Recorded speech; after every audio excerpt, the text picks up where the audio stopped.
Welcome to the ESI Africa studio, broadcasting from the Future Energy East Africa show. Today I have with me two gentlemen from Lucy Electric, Andrew Evans and Rick St. John. Thank you so much for coming through to our booth. Thank you. All right, I want to start off with a question looking at the East Africa region and exactly around Lucy Electric's interest. Why are you interested in East Africa? East Africa for us is a real key market. We're seeing that it's certainly, if you've got the hub of the region, but it's the dynamism, the utilities in the area in Kenya, Uganda, Tanzania are really driving forward to improve their networks. We're seeing a good amount of investment coming in from overseas and both from within the region itself. So it's a real key focus for us. We've got a great range of products that suit this region very, very well. The solutions we have available, which Rick will talk about hopefully later on, we'll see that the focus here is towards bringing sustainable, reliable supplies, helps support the smart grid future, which we'll come on to shortly, and also the sort of the mini grid arrangements where we're seeing electrification in the rural areas, where a lot of the utilities, Kenya where we are today, have got their last mile project, they're rolling out, trying to get a lot more people onto their networks. So we're trying to support that rollout with the, if you like, the traditional Lucy products, which have been in the region for many, many years, but also our newer products, the automation products that are coming forward now, that add on to that and add so much more value to both the utilities themselves and to their customers to give them reliable electricity. And Rick, you recently visited Uganda. Yes. What is happening in that country? Well, the thing is that they are expanding their distribution system, both through the actual traditional way of wires, but they also have embedded electrical plants that they're putting up, either solar or wind.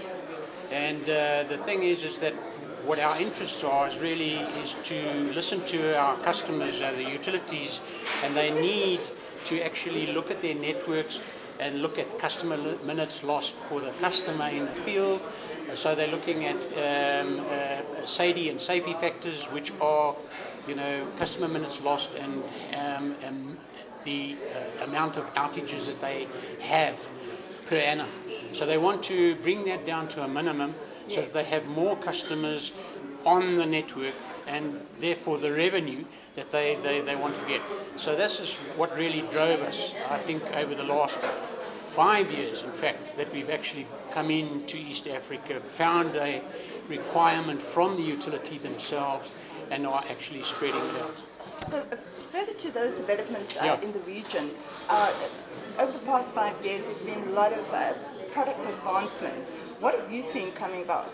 Well, the thing is that it's mainly to actually, as we get on to, a lot of people call it smart grid, and what is smart grid? It can come from transmission, distribution, and also generation. We actually focus ourselves on distribution, where it is not as, in other words, that we are actually giving a value for money at a level where these people can actually get useful information and use it practically in the field.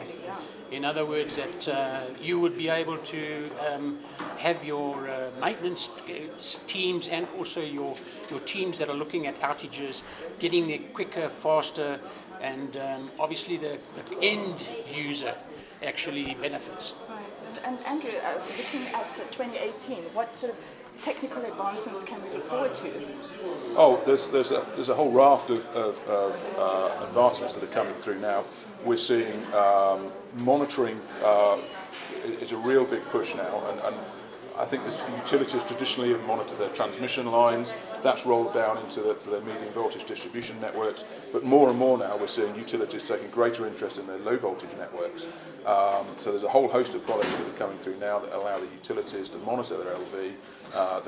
They can establish what technical and non-technical losses are happening on their network.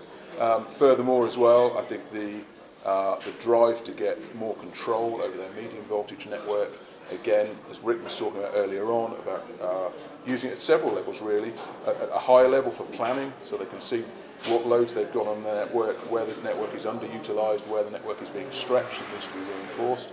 They're also looking at control, so they can, again, reduce their customer minutes lost.